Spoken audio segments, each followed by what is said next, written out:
Yes, Mzansi, what an incredible show it is, and it's still carrying on right now. Welcome back. It's your Feel Good Breakfast Show, and we are carrying on with this discussion on health, mental health, the oh so important thing that we want to encourage you to talk about this week. So, according to World Health Organization, mental health conditions are increasing worldwide, with a 13% rise in mental health conditions and substance use disorders in the last decade.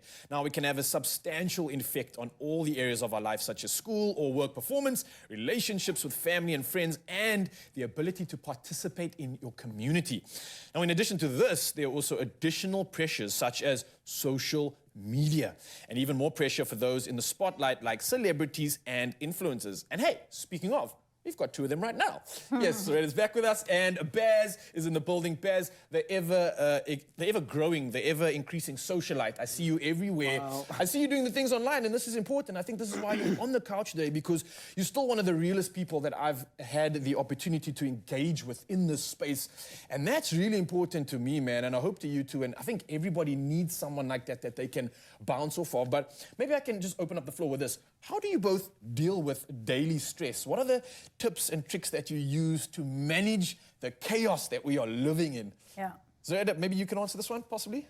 So first of all, I just would love to recognize, that we as people of color as well are beginning to talk more about this, because we don't come from communities that, that advocate for talking. We come from communities that push on.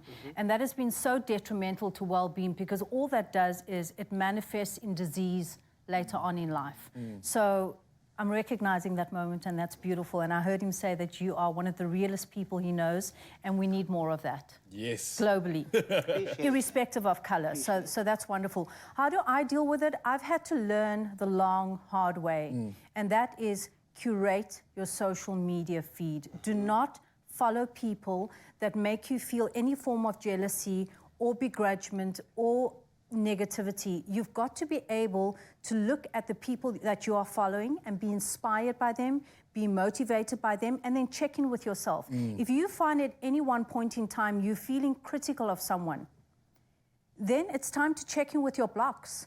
What is happening to you? Because if you are critical of someone, it says more about you than it does of them. So leave the platform for a while, do the health work that needs to be done, and then return with a fresh eye. But there are too many keyboard warriors at the moment that are being so critical of others, and that critique is resulting in cyberbullying and sadly, sometimes suicide. So curate, curate, curate. 100%. We had an incredible guest on the show last week that spoke just about this, and it was also great to see how a community came together to actually assist her in getting out of that rut as well. Baz, how do you deal? I mean, you face things from all angles, and let's speak about, especially in our community and our culture, we have this way of just poking fun at weaknesses, poking fun at issues, making gat, for lack of a better term. How do you deal with this? You know what I mean? So firstly, just also going off what Zoraida just said, it's and we keep hearing this in saying that you can't be what you can't see. So if you curate your feed and you choose who you want to follow, you choose what you look at. And if you're looking at positive things, positivity is what you're going to bring into your life, right? And I think that's sort of what I've done, because I don't have the option of taking a break, because it's also my job. So I've got to be on there whether I like it or not. How I deal with it is just like, I think it's also coming from that cultural background, like you sort of deal, but at the same time, I've also started to do like, I don't like seeing this anymore.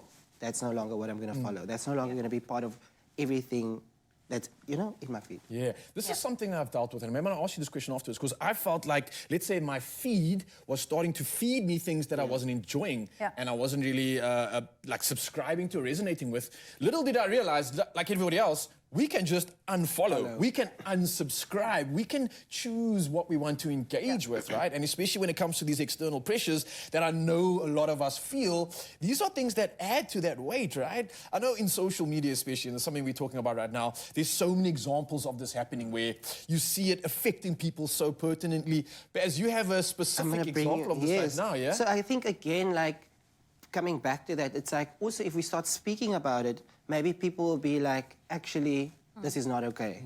And maybe they'll see the vision. So Teneo Ranaka, a media personality, last week posted on her Instagram, and she said, I understand why spirits, souls, people commit suicide.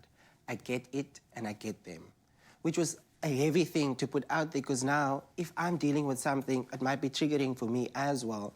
But the amount of love that you saw come through in the comments from people like Tumi Morake came through and said something along the lines of, yes, I get you, but also you need to find that little sliver of light. You need to fight.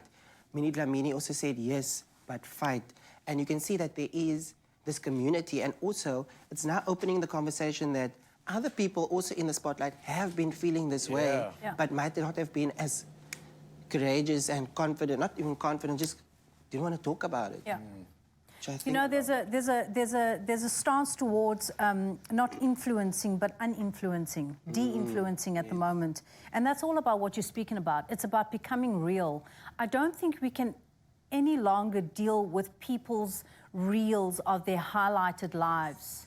We are connecting more and more with those that are real, that are organic, that are transparent, that we can relate to.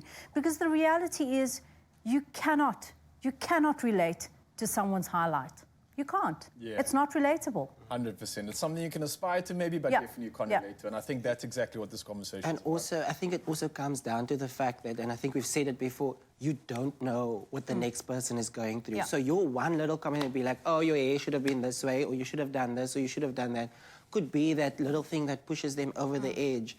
And so there's this one movie that I watch, and it's my favorite quote, and I always say it, and people come at me for saying, but I say it all the time. It's like, when given the choice between being right and being kind, choose kind. Oh, I love it. Baz, Zureda, thank you for being a part of this session, this important conversation, for being a representative of our people and our culture too. And I think it's important to show everybody how we need to talk about this. So thank you again for this conversation. And you, Mzansi, I hope you enjoyed this, and I hope you can do something about bringing this to light and sharing your light with the rest of the world. I love that combo.